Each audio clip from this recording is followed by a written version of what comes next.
C plus plus के जो सी के जो सारे ऑपरेटर्स है वो सारे ऑपरेटर्स सी प्लस प्लस में जैसे सी में काम करते थे वैसे ही सी प्लस प्लस में भी काम करते हैं। अरिथमेटिक ऑपरेटर जैसे सी में काम करता था वैसे ही सी प्लस प्लस में भी वैसे ही उसका काम है। लॉजिकल ऑपरेटर जैसे सी में काम करते थे वैसे सी प्लस प्लस में भी काम करेंगे।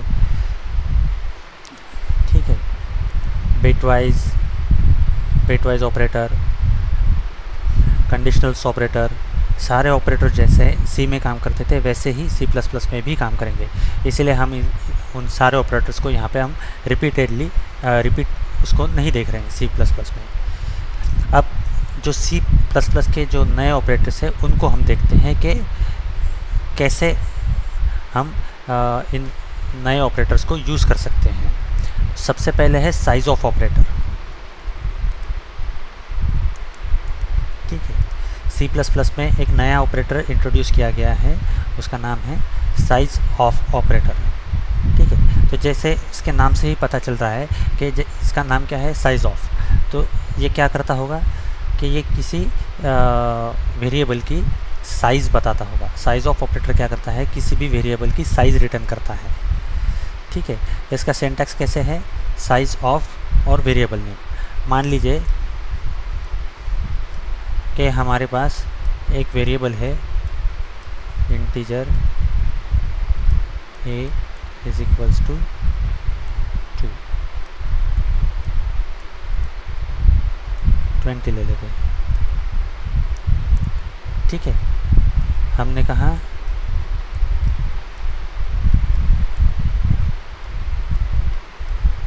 साइज ऑफ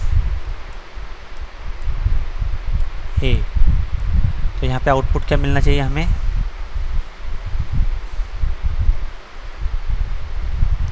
देखिए रिपीट करता हूँ, साइज ऑफ ऑपरेटर किसी भी वेरिएबल की साइज़ रिटर्न करता है। ठीक है, तो अब वैल्यू रिटर्न नहीं करता है, ये क्या रिटर्न करता है, साइज़ रिटर्न करता है। और साइज़ क्या होता है, जो इसकी इंटीजर वेरिएबल्स कितनी साइज़ लेते हैं, इंटीजर वेरिएबल्स की साइज़ कितनी होती है, अरे यार कैसे करेंगे,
ठीक है।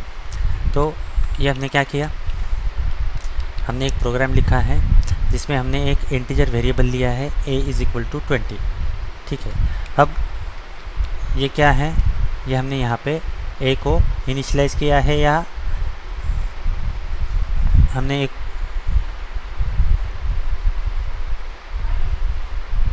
एक मिनट होल्ड कीजिए।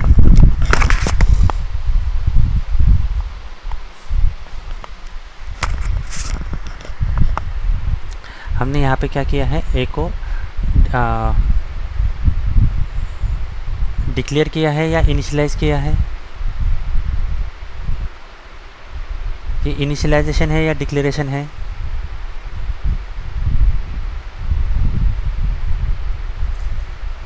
कम ऑन गाइस, एग्ज़ाम है हम लोगों का।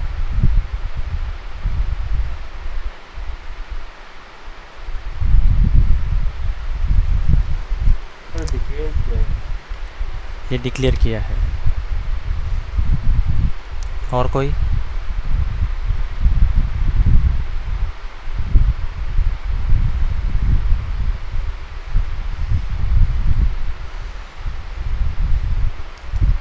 ये इनिशियलाइजेशन है। ठीक है, अब ये इनिशियलाइजेशन कैसे है? क्योंकि हमने यहाँ पे असाइनमेंट ऑपरेटर का यूज़ किया है। ठीक है, डिक्लेरेशन विथ इनिशियलाइजेशन है ये। अब हमारा सवाल क्या था? हम कौन सा टॉपिक देख रहे हैं? Size of operator. ठीक है, तो हम क्या चाहते हैं कि हम इसकी साइज़ प्रिंट करें। तो हम क्या करेंगे? साइज़ ऑफ, देखिए कलर चेंज हो गया हमारे। जैसे ही साइज़ ऑफ लिखा, हमने यहाँ पे लिखा ए। ठीक है, कंपाइल करके देखते हैं।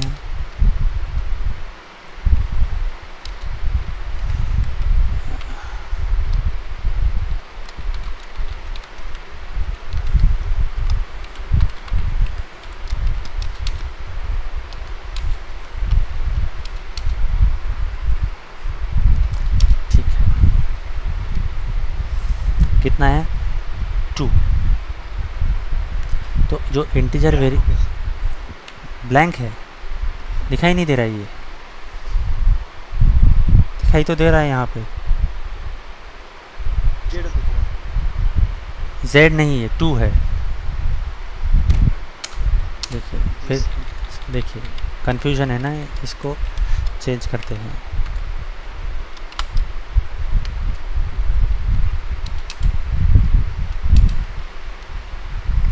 अब ठीक है जी सर, 4 दिखा है। 4 दिख रहा है।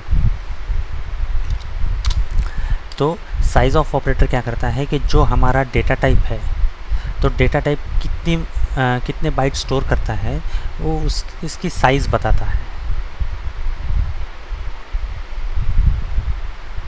क्लियर हो रहा है? अगर हम यहाँ पर एक और बार प्रिंट करें इसे, ठीक है, और हम यहाँ पर ए प्रिंट कर रहे हैं, तो क्या प्रिंट होगा? अब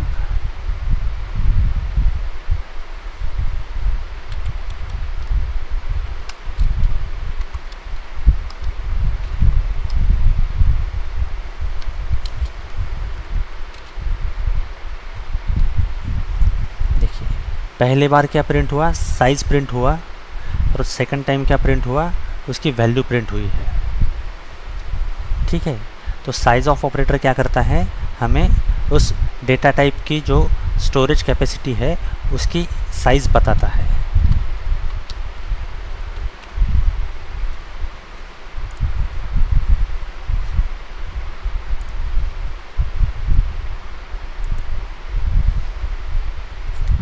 ठीक है,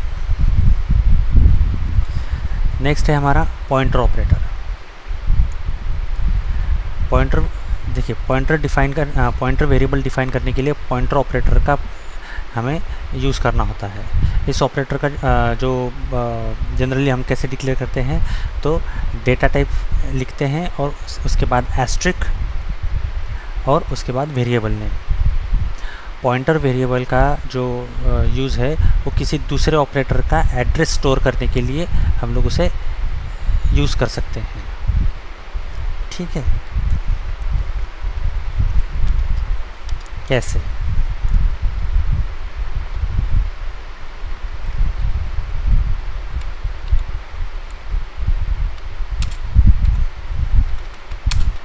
हमने क्या किया?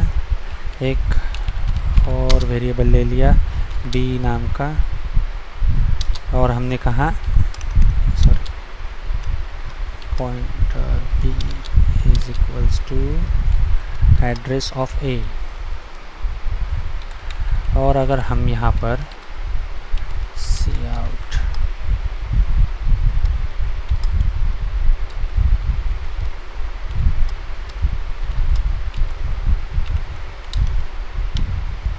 ठीक है। तो अगर हम ऐसा लिखते हैं तो बी में क्या आ जाएगा, बी में क्या रहेगा, जहाँ मेरे इस सिस्टम पे जहाँ पर फ्लोट ए वैल्यू स्टोर्ड है, उस स्टोर लोकेशन का एड्रेस जो है वो एड्रेस बी में आ गया है और हमने उस एड्रेस को प्रिंट कर लिया है। तो देखिए 0/8F4 F एंड 2 इस मेमोरी लोकेशन पे ये हमारी ए वेरिएबल स्टोर्ड है। तो ये जो पॉइंटर ऑपरेटर है ये क्या करता है,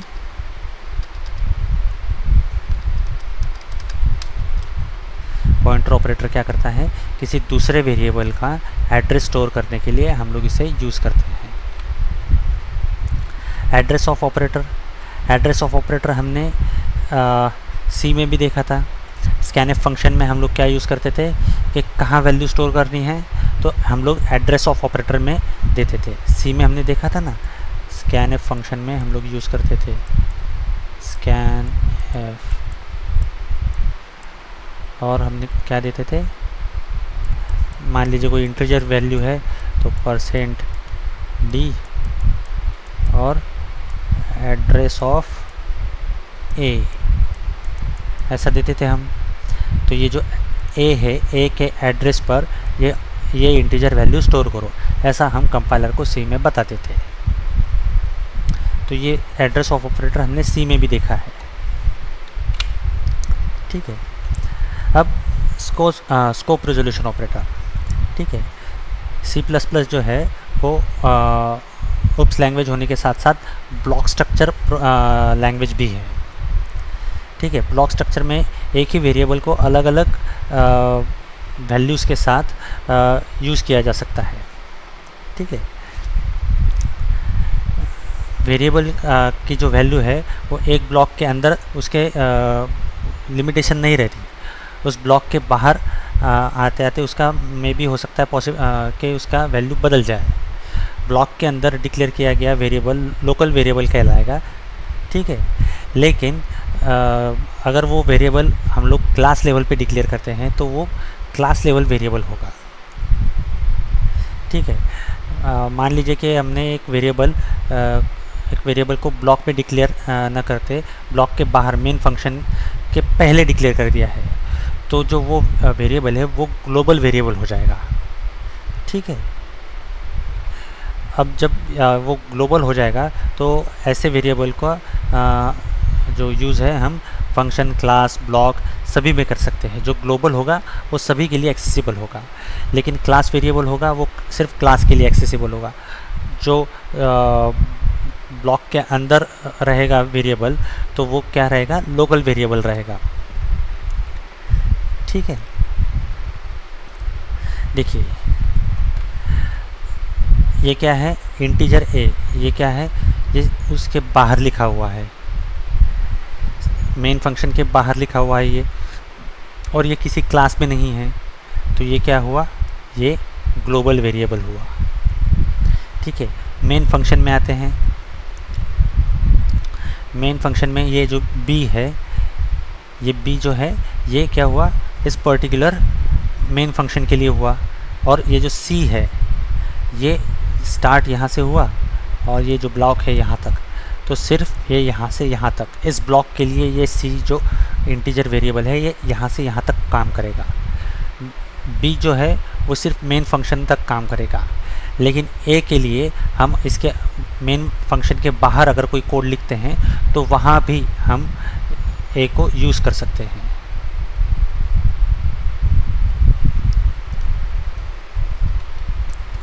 ठीक है।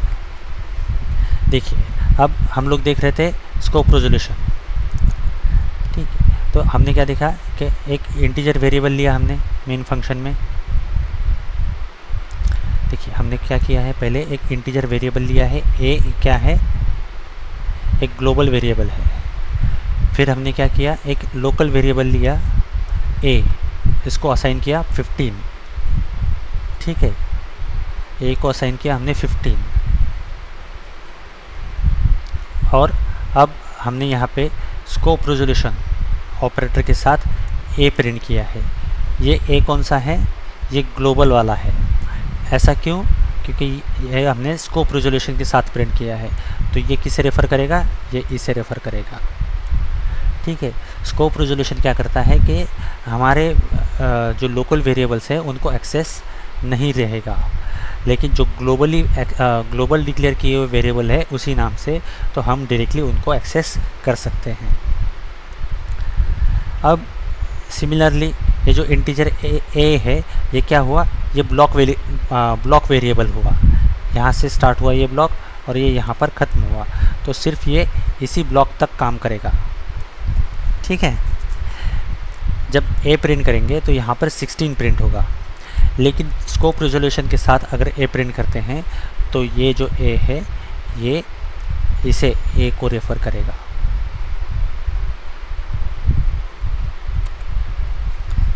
ठीक है।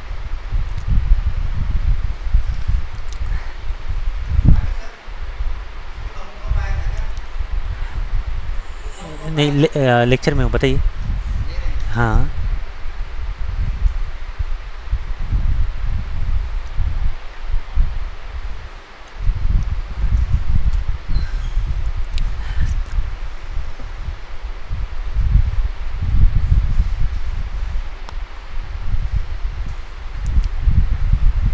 ठीक है। तो नेक्स्ट है हमारा मेंबर डिफरेंसिंग ऑपरेटर।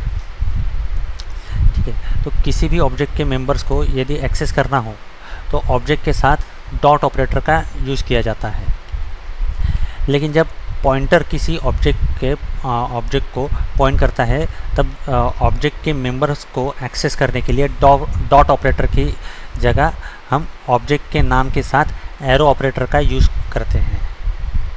ठीक है। एरो ऑपरेटर का प्रयोग जैसे एरो ऑपरेटर कैसे होता है? ऐसा और ऐसा। ठीक है। ये एरो ऑपरेटर है। ठीक है। देखिए, एक एग्जांपल के साथ समझते हैं इसे। हमने क्लास लिखा, क्लास इंग्लिश। ठीक है। अब ये जो क्लास है इसमें प्राइवेट मेंबर्स है,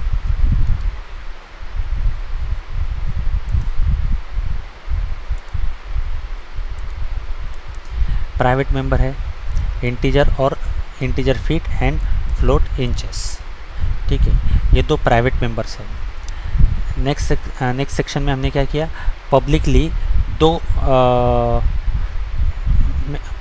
फंक्शंस हमने डिक्लेयर किए हैं, मेथड्स फंक्शंस हमने डिक्लेयर किए हैं, और उसका नाम है गेट डिस्टेंस, गेट डिस्ट, वॉइड, और रिटर्न क्या कर रहा है? ये कुछ नहीं, वॉइड रिटर्न कर रहा है। ठीक है। और हमने एक शो डिस्ट नाम से एक फंक्शन लिखा है और ये भी रिटर्न कुछ नहीं कर रहा है। रिटर्न क्या कर रहा है? वॉइड रिटर्न कर रहा है। अब ये जो गेट डिस्टेंस है, गेट डिस्ट है, इसका काम क्या है कि लेंथ, यूज़र से लेंथ गेट करना। ठीक है। और ये हमने हमारा क्लास यहाँ पे एंड कर दिया। मेन फंक्शन में हमने क्या किया कि इंग्लिश क्लास जो है, ये जो इंग्लिश क्लास है, इस इंग्लिश क्लास का एक ऑब्जेक्ट बना लिया ईडिस्ट नाम से। ठीक है। अब इंग्लिश क्लास का हमने एक पॉइंटर वेरिएबल भी बना लिया, pointer English equal to address of ईडिस्ट। ये जो ऑब्जेक्ट बनेगा ये मेमोरी के जिस लोकेशन पे स्टोर होगा उस लोकेशन का एड्रेस कहाँ पर आएगा? तो ये यहाँ पर आएगा पॉइंटर में। ईडिस्ट नाम से हमने जो ऑब्जेक्ट बनाया है, इस ऑब्जेक्ट के साथ हमने क्या किया? डॉट ऑपरेटर का यूज़ करके हमने ये जो गेट डिस्ट है इसको एक्सेस किया, एक्सेस ऑब्जेक्ट मेंबर, और उसको शो भी कर लिया। ये हमने गेट किया। गेट फंक्शन में क्या था? सबसे पहले क्या प्रिंट होगा? सी आउट से, मतलब कंसोल आउटपुट पे क्या होगा? Enter feet. ठीक है। तो सी इन के द्वारा हमने क्या लिया? फीट को हमने कीबोर्ड के थ्रू इनपुट ले लिया। नेक्स्ट है हमारा एंटर इंचेस। सी इन के द्वारा हमने क्या किया, इंचेस को एंटर कीबोर्ड के थ्रू हमने इनपुट गेट कर लिया। ये फंक्शन हुआ हमारा, यहाँ पे फंक्शन एंड हुआ। तो वापस आए उसके नेक्स्ट लाइन पे edist.showdist। तो ये यहाँ से कहाँ गया फंक्शन, ये यहाँ पर, और यहाँ पे हमने क्या किया, फीट और इंचेस को हमने प्रिंट किया। जो यहाँ पे जो वैल्यूज़ हमने गेट की थी कीबोर्ड से, उनको हमने सी आउट के ज़रिए प्रिंट कर लिया। फीट एंड इंचेस को जो हमने कीबोर्ड के थ्रू इनपुट लिया था, उनको प्रिंट कर लिया यहाँ पर। ठीक है, तो ये हो गया डॉट ऑपरेटर के साथ। फंक्शन यहाँ पे एंड हुआ। कर्सर कहाँ आया, इसके नेक्स्ट लाइन पे, मतलब यहाँ ख़त्म हुआ तो उसकी नेक्स्ट लाइन पे आया यहाँ। ptr इंग्लिश जो ऑब्जेक्ट है हमारा, जो पॉइंटर ऑब्जेक्ट है हमारा, तो पॉइंटर ऑब्जेक्ट एरो ऑपरेटर के साथ हमने इसका एक्सेस किया, getDist एंड फिर showDist। तो ये वैसे ही काम करेगा जैसा डॉट ऑपरेटर काम करता था, लेकिन ये कैसे है, ये पॉइंटर ऑब्जेक्ट के साथ काम करेगा। ठीक है, एरो ऑपरेटर। ठीक है,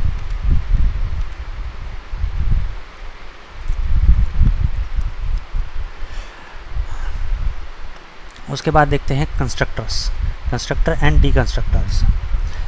ठीक है, तो जब हम लोग क्लास डिक्लेयर करते हैं, क्लास बनाते हैं, तो कंस्ट्रक्टर क्या होता है, तो कंस्ट्रक्टर एक स्पेशल टाइप का मेंबर फंक्शन होता है जो अपने क्लास के नाम के जो क्लास का नाम होता है वैसा ही कंस्ट्रक्टर का नाम होता है, एग्जैक्ट सेम वैसे ही होता है। ठीक है, कंस्ट्रक्टर का कोई रिटर्न टाइप नहीं होता। वॉइड भी कंस्ट्रक्टर जो है वो वॉइड भी रिटर्न नहीं करता। अगर कोई वैल्यू को इनिशियलाइज़ करना है तो अलग से उसका मेंबर फंक्शन बनाकर ऑब्जेक्ट के साथ एक्सेस करना पड़ता है, लेकिन कंस्ट्रक्टर ये काम सिर्फ ऑब्जेक्ट बनाते ही कर देता है। ठीक है, कंस्ट्रक्टर के साथ वर्चुअल कीवर्ड का इस्तेमाल नहीं किया जा सकता। हम लोग बाकी मेंबर फंक्शंस के साथ वर्चुअल कीवर्ड्स यूज़ कर सकते हैं, लेकिन कंस्ट्रक्टर के साथ हम लोग वर्चुअल कीवर्ड यूज़ नहीं कर सकते। कंस्ट्रक्टर को कॉल नहीं करना पड़ता। कंस्ट्रक्टर क्या होता है, अपने आप कॉल हो जाता है। जब भी ऑब्जेक्ट क्रिएशन होता है तो कंस्ट्रक्टर अपने आप कॉल होता है।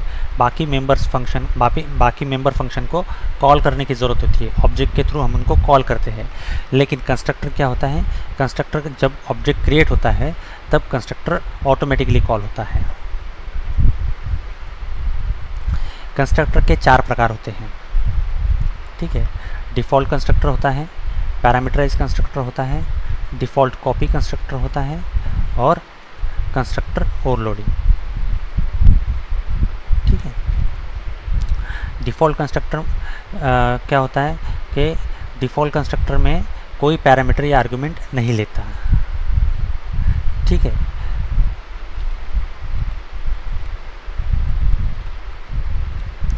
देखिए यहाँ पर हमने कोई कंस्ट्रक्टर नहीं लिया है, लेकिन जब हम यहाँ पर एक ऑब्जेक्ट क्रिएट करते हैं तो कंपाइलर क्या करता है, इसका जो डिफ़ॉल्ट कंस्ट्रक्टर है जो हमने यहाँ पे बनाया नहीं है तो वो इंटरनली उसने कॉल कर लिया। अगर हम कंस्ट्रक्टर बनाएंगे तब भी ये वही कंस्ट्रक्टर कॉल होगा जो हमने लिखा है। मान लीजिए कि हमने यहाँ पर एक कंस्ट्रक्टर लिख लिया, कंस्ट्रक्टर का नाम होगा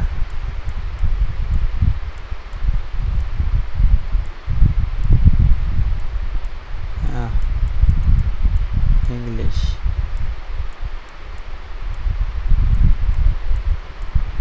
और बस इतना ही लिखना है हमें। जो ये क्लास का नाम है इंग्लिश, वही कंस्ट्रक्टर का नाम होगा। बस उसके आगे क्या होगा, राउंड पैरेंथेसिस। राउंड पैरेंथेसिस ये बताते हैं कि ये एक फंक्शन है, क्लास का नाम और इस फंक्शन का नाम एग्जैक्ट सेम है। इस वजह से ये क्या बताएगा, कंपाइलर क्या समझेगा इसे कि ये कंस्ट्रक्टर है। कंस्ट्रक्टर कोई वैल्यू रिटर्न नहीं करता, इसका कोई रिटर्न टाइप नहीं होता।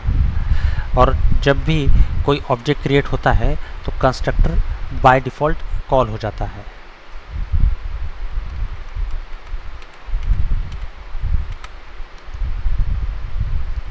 ठीक है, फिर नेक्स्ट है हमारा पैरामीटराइज कंस्ट्रक्टर।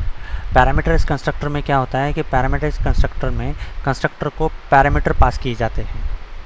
पैरामीटर पास किए जाते हैं मतलब वैल्यूज़ पास की जाती है। कंस्ट्रक्टर को वैल्यूज़ पास किए जाते हैं और जो कंस्ट्रक्टर को अलग अलग आर्गुमेंट्स दिए जाते हैं। ठीक है, अब ये जो आर्गुमेंट्स है इनमें कोई लिमिटेशंस नहीं है, हम कितने भी आर्गुमेंट्स दे सकते हैं कंस्ट्रक्टर को। लेकिन जब हम ऑब्जेक्ट क्रिएट करते हैं तब अगर हम चाहते हैं कि पैरामीटराइज कंस्ट्रक्टर कॉल हो तो जितने हमने पैरामीटराइज कंस्ट्रक्टर को ऑब्जेक्ट आर्गुमेंट्स दिए हैं उतने आर्गुमेंट्स हमें उस ऑब्जेक्ट क्रिएशन के समय देने पड़ेंगे, तभी वो पर्टिकुलर पैरामीटराइज कंस्ट्रक्टर हमारा कॉल होगा। नेक्स्ट है हमारा कॉपी कंस्ट्रक्टर। कॉपी कंस्ट्रक्टर से पहले ऑब्जेक्ट बनाया जाता है और कॉपी कंस्ट्रक्टर में पहले कंस्ट्रक्टर को दूसरे ऑब्जेक्ट पर कॉपी किया जाता है। ठीक है, मान लीजिए कि ए नाम का क्लास है हमारा। ठीक है, हमने A2 नाम से एक ऑब्जेक्ट बनाया है और हमने क्या किया, उसको पास कर दिया A1। या फिर हम लोग ऐसा लिख सकते हैं, A नाम का क्लास है हमारा, A2 हमने ऑब्जेक्ट बनाया और इक्वल टू क्या किया A1। तो A1 ये जो ऑब्जेक्ट है हमारा ये पहले से क्रिएटेड है।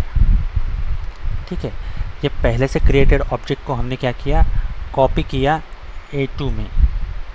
जितनी सारी वैल्यूज़ थी इसकी, ये सारी वैल्यूज़ A2 में आ गई। A1 की सारी वैल्यूज़ A2 में आ गई। ठीक है, और फोर्थ वन क्या था हमारा, एक कंस्ट्रक्टर ओवरलोडिंग। कंस्ट्रक्टर ओवरलोडिंग जैसे एक क्लास में हमने एक से ज़्यादा कंस्ट्रक्टर लिखे। ठीक है, एक तो डिफ़ॉल्ट कंस्ट्रक्टर तो रहेगा ही, हमने पैरामीटराइज कंस्ट्रक्टर लिखा। हमने लिखा एक कंस्ट्रक्टर ऐसा लिखा कि जो 2 इंटीजर आर्गुमेंट्स लेता है। दूसरा कंस्ट्रक्टर हमने लिखा कि जो 2 फ्लोट आर्गुमेंट्स लेता है। तो ये क्या हो गया, नाम वही है क्लास का, कंस्ट्रक्टर का नाम वही रहेगा, सेम नाम रहेगा और सिर्फ उसके आर्गुमेंट्स की संख्या बदलती रहेगी। कंस्ट्रक्टर को कोई रिटर्न टाइप नहीं होता। तो ये क्या किया हमने, कंस्ट्रक्टर ओवरराइड कर लिया। ठीक है, तो ये हो गया कंस्ट्रक्टर ओवरलोडिंग।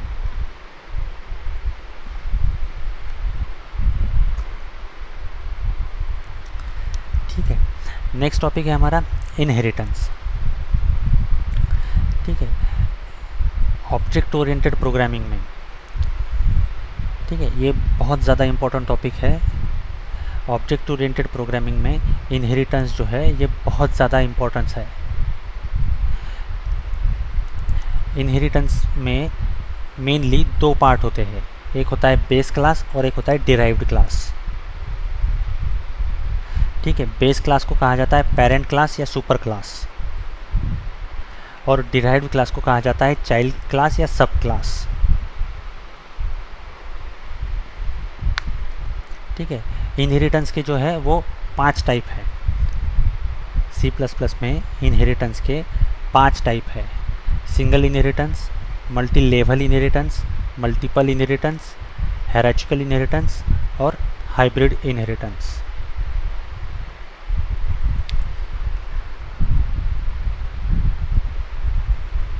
ठीक है, मेरे ख्याल से आज रुकते हैं यहीं, क्योंकि क्या है कि ये एक टॉपिक है ऐसा, ये बहुत इम्पोर्टेंट टॉपिक है एग्ज़ाम पॉइंट ऑफ व्यू से और इसको मतलब हड़बड़ी में नहीं हम लोग क्लियर करना चाहते। ये बहुत ज़्यादा इम्पोर्टेंट टॉपिक है तो सबको क्लियर होना चाहिए। तो हम लोग नेक्स्ट लेक्चर में इसको कंटिन्यू करेंगे इनहेरिटेंस को। ठीक है, अभी हाँ सर, आपके सारे ओल्ड वीडियो हैं क्या यूट्यूब पे? यूट्यूब पे सारे वीडियोस अवेलेबल है। वही सब लिंक है ना पूरा? लिंक वही है, चैनल का लिंक वही है।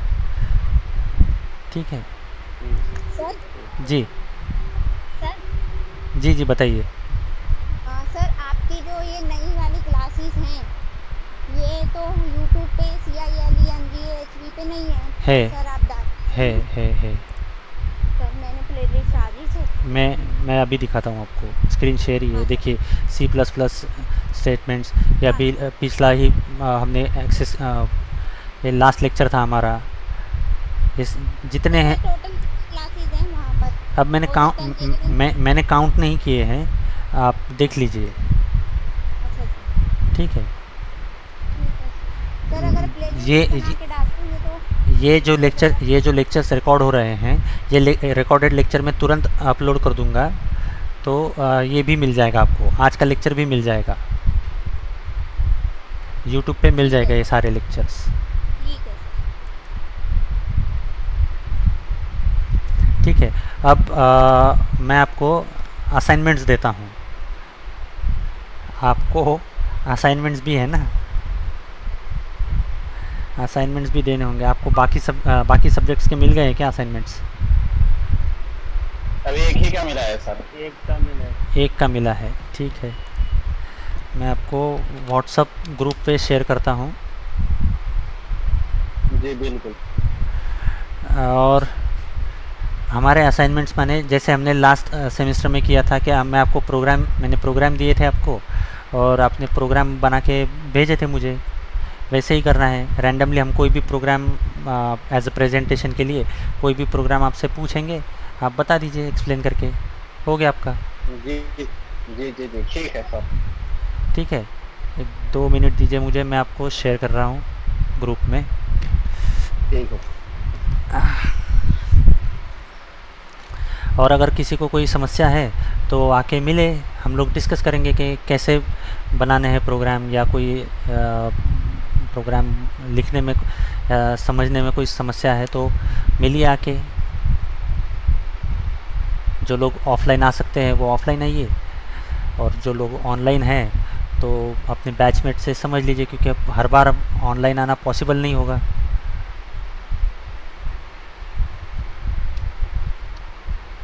PGDCA बैच,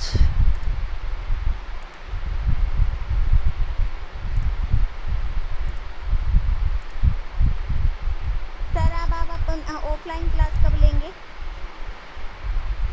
सब लोग नहीं आ सकते ना एकता जी, समस्या यही है कि मैं ऑफलाइन। लेकिन सर अगर मान लीजिए कि जो लोग यहाँ वर्धा में हैं, हो सकता है वही लोग पेपर दें, तो इसके लिए आप मतलब थोड़ा सा अगर एक क्लास में भी उन लोगों को समझा देंगे तो ज़्यादा अच्छा नहीं रहेगा सर? देखिए आप लोग अगर आ सकते हैं ऑफलाइन के लिए तो आप आइए। जो लोग रिक्वेस्ट कर रही हूँ नहीं, जो लोग आ सकते हैं ऑफलाइन वो लोग आइए ऑफलाइन। मुझे ऑफलाइन 15 करना है क्या? जी 15 मैंने दिए हैं, मिनिमम 10 तो चाहिए आपसे। ठीक है। तो सर 15 क्वेश्चन आपने ग्रुप पे डाले हैं क्या सर? जी मैंने अभी रिसेंटली डाला है, कहाँ, हाँ अभी दिया है ये C++। ठीक है, तो अब देखिए हेलो वर्ल्ड का प्रोग्राम प्रिंट करना है, ये तो आप नींद से उठा के लिखने को बताएंगे तो भी आप लिख सकते हैं। C++ का है सिर्फ ये, C में तो हमने कई बार किया है। 15 के 15 करने हैं? मिनिमम 10 तो चाहिए ही। C++ में सर इसका कुछ अलग से है क्या रूल? कोई अलग रूल नहीं है, बस उसके C++ के जैसे printf था तो यहाँ पे क्या है, सी आउट है, जो हमने यहाँ पे देखा ना अभी, सी आउट वैसे ही है, बस और कुछ नहीं है। ठीक है। और ये आपको 6 तारीख तक आप जमा कर दीजिए, लास्ट डेट सितंबर, 1 वीक है आपके पास पूरा। 6 तो हो जाएगा सर, लेकिन प्रेजेंट नहीं कर पाएंगे क्योंकि 6 तारीख को मेरा एक पेपर है। ठीक है ना, हमारे पास 7 का एक लेक्चर है, 7 को हम लोग प्रेजेंटेशन ही रखेंगे, तो ठीक है। जी जी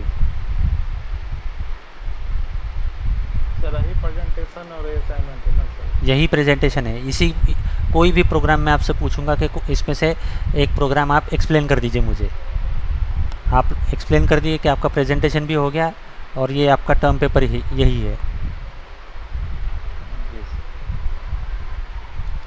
ईमेल आईडी पे टेम्पलेट सेंड कर दूँगा डिपार्टमेंट। ठीक है, डिपार्टमेंट को मेन में रखिएगा, सीसी में मुझे रखिएगा।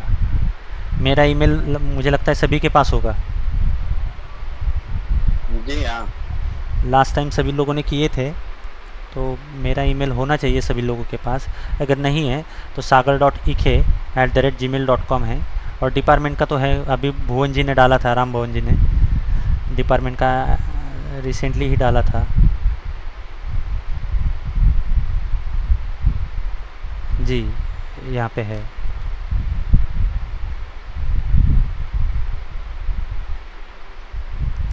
ठीक है, जी सर। तो जो लोग, मैं फिर से कहता हूँ कि जो लोग अगर आ सकते हैं ऑफलाइन तो आके मिलिए, मैं आपको बताता हूँ कि कैसे लिखना है। और जो लोग नहीं आ सकते उनके लिए हम लोग ऑनलाइन लेक्चर्स रखेंगे, लेकिन ऑनलाइन में वही होगा कि मुझे ऐसा लगता है कि वो डिटेल में नहीं बता पाऊँगा मैं। अगर आप लोगों को पॉसिबल है तो आप आइए।